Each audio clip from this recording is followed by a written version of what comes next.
दोस्तों CDSL limited की बात करें तो यहाँ पे कंपनी ने Q4 के लिए रिजल्ट की डेट का ऐलान कर दिया है।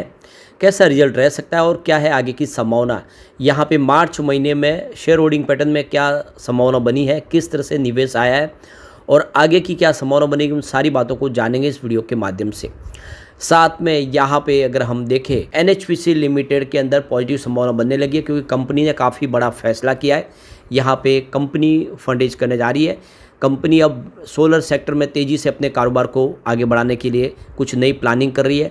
तो यहाँ पे इन सारी बातों को जानने की कोशिश करेंगे इस वीडियो के माध्यम से।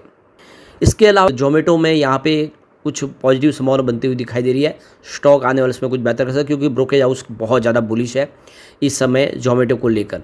साथ में यहाँ पे हम कैप्टन टेक्नोकास्ट को डिस्कस करेंगे। इसने कंपनी ने बोनस देने का ऐलान कर दिया। रिकॉर्ड डेट हमारे सामने है, क्या है आगे की संभावना उसको जानेंगे इस वीडियो के माध्यम से।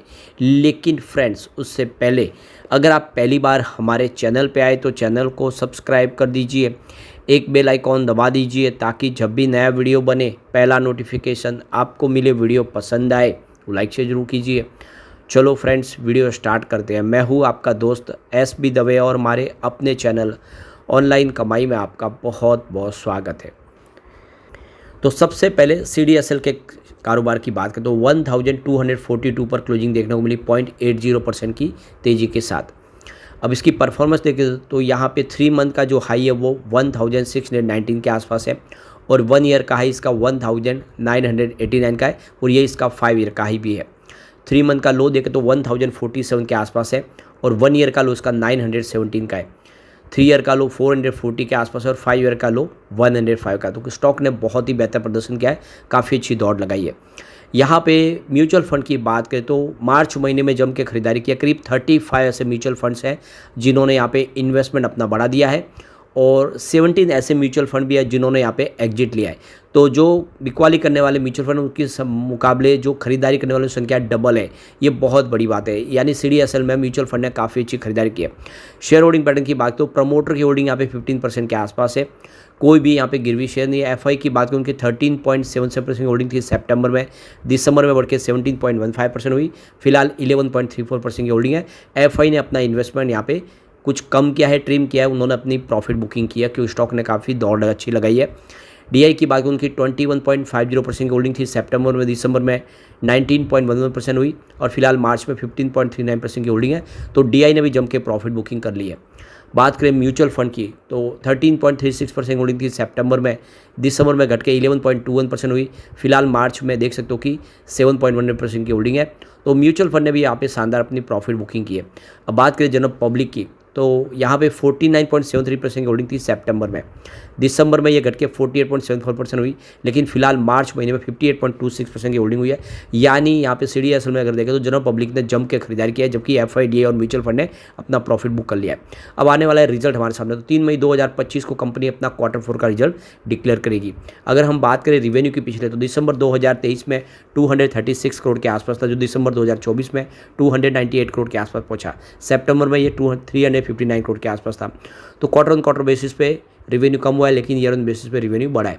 बात प्रॉफिट की करें तो दिसंबर 2023 में देख सकते हो कि 107 करोड़ का प्रॉफिट था, जो दिसंबर 2024 में 130 करोड़ तक पहुंच गया। लेकिन सितंबर में 162 करोड़ के आसपास प्रॉफिट था।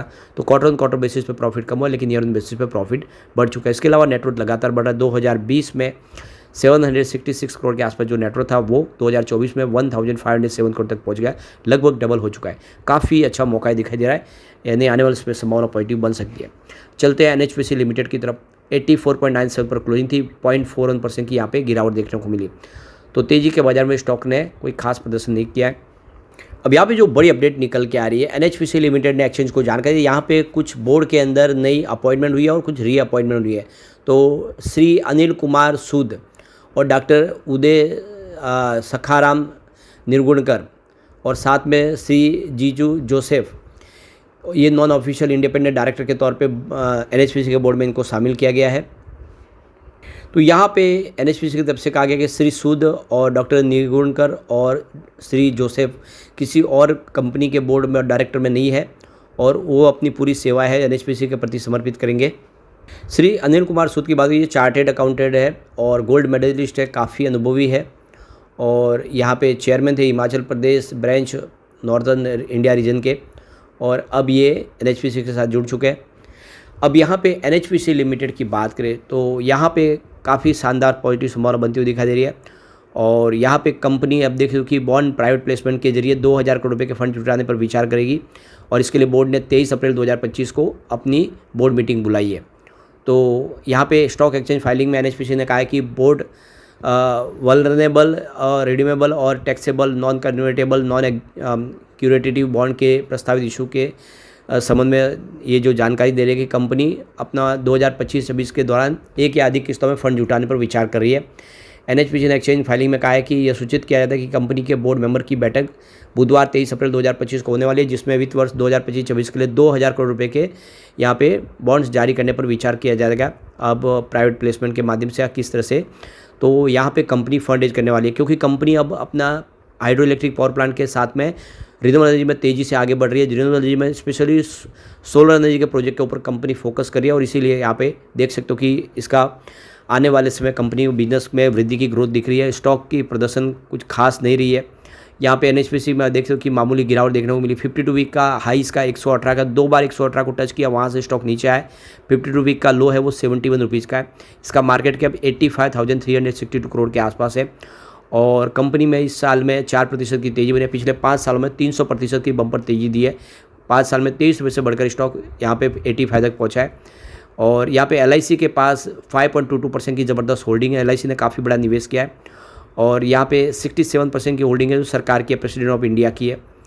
यहाँ पे मार्च महीने में अगर आप देखें तो 58 म्यूचुअल फंड ने फ्रेश इन्वेस्टमेंट किया है, काफ़ी बड़ा निवेश किया है। 46 ऐसे म्यूचुअल फंड भी है जिन्होंने अपना इन्वेस्टमेंट बेचा है, लेकिन जो पलड़ा भारी है वो खरीदारों का है और ऐसे में हम कह सकते हैं एनएचपीसी में काफ़ी संभावना पॉजिटिव है। यहाँ पे मार्च महीने में प्रमोटर की होल्डिंग 67.40 पे अनचेंज है। एफआई ने अपनी होल्डिंग इंक्रीज की है, 8.77% की होल्डिंग थी जो मार्च में 8.81% की है।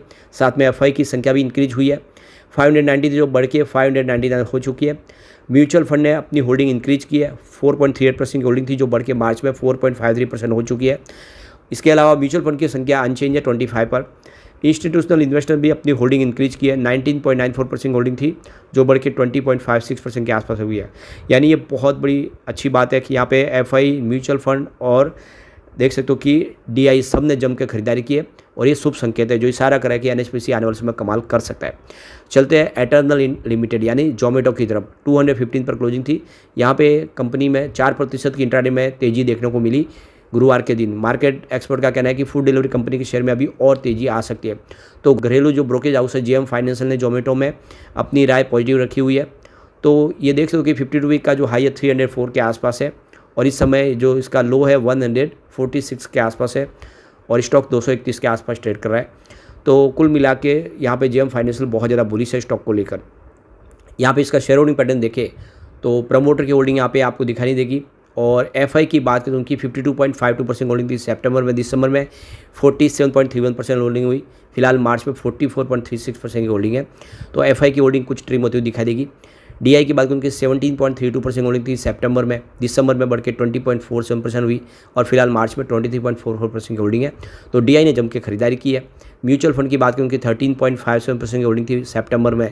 दिसंबर में 16.42% की होल्डिंग हुई और मार्च आते ये 19.37% हुई। यानी म्यूचुअल फंड भी लगातार हर क्वार्टर में जम के खरीदारी कर रहे। बात करें जनरल पब्लिक की 30.15% होल्डिंग थी सितंबर में। दिसंबर में ये 32.22% हुई। फिलहाल मार्च में 32.20% होल्डिंग। जनरल पब्लिक की होल्डिंग हल्की सी घटी है लेकिन डीआई और म्यूचुअल फंड ने जम के खरीदारी की है और ये इशारा है कि आने वाले समय जोमेटो कमाल कर सकता है। लॉन्ग टर्म इन्वेस्टर के लिए बहुत अच्छा मौका है। अब चलते हैं कैप्टन टेक्नोकास्ट की तरफ। 529 पर क्लोजिंग थी, 0.95% की गिरावट के साथ, यानी 1% के आसपास की गिरावट थी। कंपनी अब एक शेयर के ऊपर एक शेयर बोनस देने जा रही है और 21 अप्रैल इसकी रिकॉर्ड डेट आ चुकी है।